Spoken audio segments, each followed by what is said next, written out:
Please tell me that I am not the only person out there that falls in love with a fabric, buys 5 meters or your desired amount of it, takes it home and hoards it in your stash, only to be taken out every now and again to be lovingly stroked and admired and put back in, waiting for exactly the right project so that you don't waste your fabric. Fingers crossed you're all sitting there agreeing with me and it's not just me that does this. I have had this rose print fabric in my stash for a very long time now. I bought it from Stitch Fabrics at one of the Festival of Quilts quite a few years ago. I was on the stand, saw the bolt, unrolled it and just fell in love. It's bright colours, it's beautiful florals, it's a loud, leery, in-your-face print, and I was sold. 5 meters purchased, and as I say, it came home, was washed and put into the stash ready to be used, and has only been taken out to be stroked occasionally because I'd never wanted to make the wrong thing with this. Something that I'm really interested in and enjoy watching people make are zero waste projects. Usually they're very rectangular boxy pattern pieces that get cut out and sewn together in such a way that you end up with either completely zero or very minimal waste. Of all the zero waste patterns that I've personally seen, this was one that appealed to me because there was a little bit more definition and it didn't end up quite so oversized and boxy as some of the other ones. I haven't seen every single zero waste pattern that's out there, but the ones that I've seen have ended up with silhouettes that probably wouldn't work for me or make me feel super comfortable to wear them. So the Pattern Union one I did love and I have purchased, and I do want to make it at some point in the future, but every time I thought about using that pattern for this fabric, something about it was just like, no, you need to make something that you know you're going to love and wear, which means a T&T. And for me, cotton lawns, especially 5 meter lengths of cotton lawns, immediately translate into 8577s. So once I'd given myself permission to make yet another 8577 out of a beautiful fabric that probably would have languished in the stash, being the potential 8577 it was always destined to be, I then decided that I wanted to also make this into a zero waste project as well. The 8577 has giant skirt pieces which will end up giving you some very oddly shaped large offcuts. So usually when I'm cutting out the 8577, I start with cutting out the skirt pieces, biggest pattern piece that I have to get onto the fabric. And if you do decide to do a zero waste project in this manner, I would highly recommend that you do it this way. I mean, to me it's logical, and I think it's logical to everybody else, but you start with your biggest pattern pieces and work downwards when you end up with smaller and smaller pieces of fabric left over. Usually I will double up my cotton lawn and cut out the 2 skirt fronts and the 2 skirt sides out of a double layer of fabric, but this fabric happened to be somewhat directional, and as I was trying to be as economical as possible and get as many projects out of it as I possibly could, I do find cutting out on a single layer slightly more economical and slightly easier to pattern Tetris so that you end up with the minimum amount of waste whilst cutting out. So that was the first thing that I did, and once I'd got the giant skirt pieces cut out, I could then fold the fabric in the usual way with selvage to selvage joining so that I could cut out anything that needed to be cut on the fold, like the back skirt, the back midriff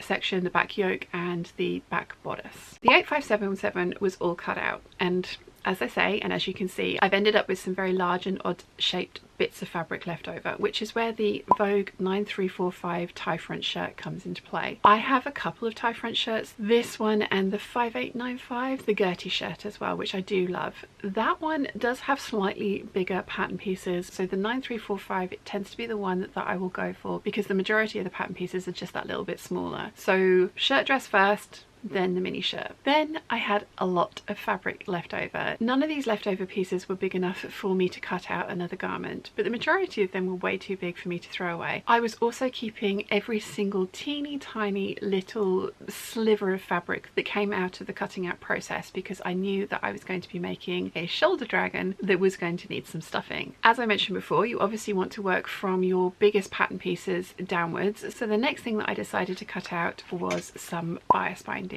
because I ended up with a kind of like randomly shaped full width piece of fabric from the very remnants of cutting those 2 garments out, and I used that to cut out the bias binding because I don't enjoy having too many joins in my bias binding if I can avoid it, and the larger the piece that I have to cut this out of, I find the fewer joins that I need to make. I got 11 meters of 1 inch wide bias binding, so these strips were 2 inches wide before they were put through my bias binding maker for the little fold. folds, and I've used this to hem the bottom of the skirt of my 8577. The skirt takes about 6, so I've got about 4 meters of this left for another project. I'm not sure what I'm going to use this on, but I'm very happy to have it in my stash, and I think it's going to come in useful at some point this year. Once the large piece of fabric had been used for the bias binding, everything else that I had left was very odd random scrap pieces. As I mentioned, I'm keeping all of the little slivers of fabrics, and I needed something to do with those slivers of fabric, so I decided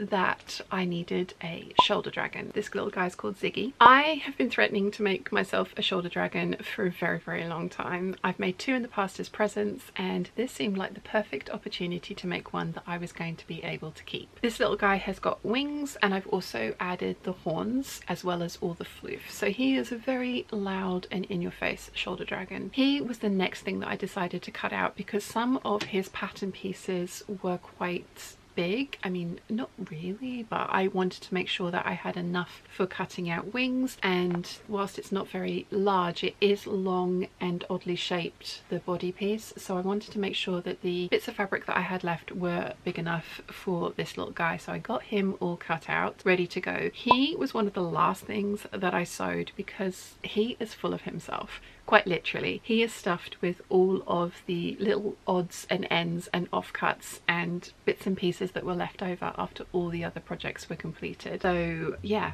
my zero waste project is literally zero waste. Every single scrap of leftovers went into stuffing this little guy, and it actually worked out perfectly because he is completely full of himself and stuffed only with his own rose print fabric, which I think is awesome. So I got my shoulder dragon cut out, but like I say, he was one of the last things to get sewn. After he was cut out, I decided to go through and cut out all the different hair accessories that I wanted to try, and I have a few. First one is my scrunchie. This is the pattern from Threads, and it's the one that I make frequently. I absolutely love having a matching scrunchie to wear with either the shirt or the dress. I'm a matchy kind of girl. It really makes me happy that I have this. It's got the little ties on it. It's a really easy scrunchie pattern to make. I only made one of this time because usually I will cut out the scrunchies at the same time as I'm cutting out the dress or the shirt, and so the fabric's doubled up, so I'll end up with 2 sets of each scrunchie piece, so I'll end up with 2 of them. But I was trying to be as varied as possible with the things that I was making from this fabric. So one scrunchie, we have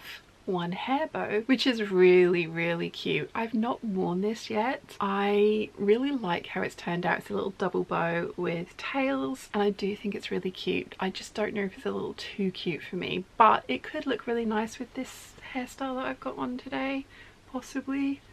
Although given where the ponytail is, maybe it'd be too high or too low, but I think it's really adorable. And then the final hair accessory that I got from this fabric is this knotted or twisted headband, this little Alice band. I do like this, I just don't think Alice bands are for me, so I think this one is actually going to be given away to a friend who does wear them and does like them. But that was the last hair accessory that I managed to get out of this fabric. So we got the bow, the Alice band and the scrunchie. This was quite interesting to make because they actually needed sort of 8-inch wide, 20-inch long pieces of fabric, which I struggled to find from the remnants that I had left over from cutting everybody, including this little guy, out of. It's same for this one. One of the nice things about these though is that there are easy places to put seams, so I managed to get the length of fabric I needed with a few seams added in. If you're strategic about the places that the seams get added, for example this one, they're all underneath this knot piece, and for this one they are in the center pieces here, so underneath the knot, so that you won't ever get seen. So if you think about where the piece that you want to make kind of like twists or does something interesting or is going to get hidden, then piecing the longer lengths of fabric that you need from your remnants works, as you can see. So yeah, I was very pleased with those hair accessories. Whilst I was cutting out those hair accessories, I also cut out the teeny tiny 4.5-inch pieces of fabric that I needed for this bookmark. I needed 3 of those, and they were very easy to find among the remnants and scraps that I had left over. I also cut out a 3-inch wide, 12-inch long piece of fabric for a key fob, which is something that I make frequently. I love how this one's turned out. This is absolutely gorgeous, and I have made a matching lanyard to go with it. This one also has seams in it, 3 different pieces of fabric that's 3 inches wide, and as long as I could make them so that I could get a lanyard. And I use these when I go to the Festival of Quilts and things like that to keep my VIP pass on. So I do use these, and I do like making myself a new set every now and again. So lanyard and key fob, and there is a tutorial on the channel for how to make these if you would like to have a go. Some of these things I could have made multiples of, and many multiples of, but I was very conscious that I wanted to stuff this guy with himself, so I limited myself to 1 of each. I could very easily have made many of those, and also many of these. I have got self-covered buttons here, and I did some very large green ones that I was intending to put on this shirt, but my machine automatic buttonholer doesn't do buttons this large. I would have had to have done manual ones, and I didn't have the brain space for that. But the little pink ones, I did make a bunch of those, and I did use them on the dress. I absolutely love how these look. I think it's a really clever way of using up scraps of fabric, especially with a fabric like this, where matching the colour green or pink of shell buttons, for example, would have been slightly difficult. The green that I had in stock wasn't the right green, and the pinks that I had in stock were definitely not the right pink or the right size or in the right quantity. So doing self-covered buttons from the scraps was a really good way of using up some of the smaller pieces. And again, I could have made so many self-covered buttons from the scraps that I had left, but I was thinking of Ziggy and his future need for stuffing, so I decided to make a set for the dress, a set for the shirt. I have used the set for the dress. I've got 2 spare if anything goes horribly wrong and any of them ping open. I've never had that happen before, but I did want to have some backups just in case, because obviously these buttons are irreplaceable, and the green ones I will find a use for them because they are absolutely beautiful. The penultimate piece that I made was actually Ziggy, and I did finish him, and I ended up with just not enough fabric from about here, so I ended up having to stuff him with some extra fabric that I have. I mean, I make a lot of projects, so I had a lot of extras. He ended up with a slightly wobbly neck, so I called him good and put him away, and then I worked on finishing off my 8577 dress. I genuinely am in love with this. It's one of my absolute favorites that I've ever made. I forgot when I was making this that I clip the armholes with pinking shears so that the armholes will lie flat, and I did the seams on the inside of the skirt for this one with French seams, so I ended up with French seam spaghetti. So I actually ended up with quite a large little pile of offcuts from this. Usually they would have gone into my scrap bin to be recycled, but I was determined that this was going to be a zero waste project, so I ended up decapitating my dragon. And like I say, his neck and his head was a little squiffy and a little wobbly beforehand because I hadn't stuffed this part of him quite as densely as it needed to be. So I decapitated him. I took out all the extra stuffing from other projects, and I used all the extra pieces from my 8577 to stuff his neck as full as it needed to be so that I could sew his head back on so that he didn't have a wobbly head. He doesn't have a wobbly head, but he does have a slightly crooked head. But I think the jaunty little angle gives him quite a nice expression, so it's not the end of the world. And I do think he is absolutely fabulous. And so that was the end of the zero waste project. It was a lot of work. It was way more work than I thought it was going to be, and it's not something that I think I would do with every single piece of fabric that I've got behind me, because in all honesty, how many shoulder dragons does one person need? How many lanyards does one person need? How many bookmarks does one person need? I do obviously need a matching scrunchie for every single outfit, but I could have got multiples of this out of my excess fabric, so how many scrunchies does one person need? I enjoyed the process. It was really fun to think up with different ways of using the scrap fabrics that I had left over. Are there any projects that you guys would have done instead of, or as well as, the ones that I featured? Any small little scrap buster projects that you have that you use frequently? Let me know in the comments section down below, because whilst I don't think I will do this with every single piece of fabric, I definitely want to do this with my super precious fabrics. And I do have plans to make more shoulder dragons and stuff them and put them up on the shop for sale if I can bring myself to do so. I can also envision myself ending up with an entire army of shoulder dragons. I have like my soft toys and things that that you guys have made me up on a shelf in front of me here, and there's actually perfect spaces for shoulder dragons, so I could end up with an entire army of them up there. But the idea is that they would go up on the shop to be adopted by adults. These are definitely not projects for children because I don't think he would be washable. I mean, I don't think his floof would be washable anyway, but because of the stuffing that I've used, I don't think that he would dry out, and I would be worried about him not holding his shape. And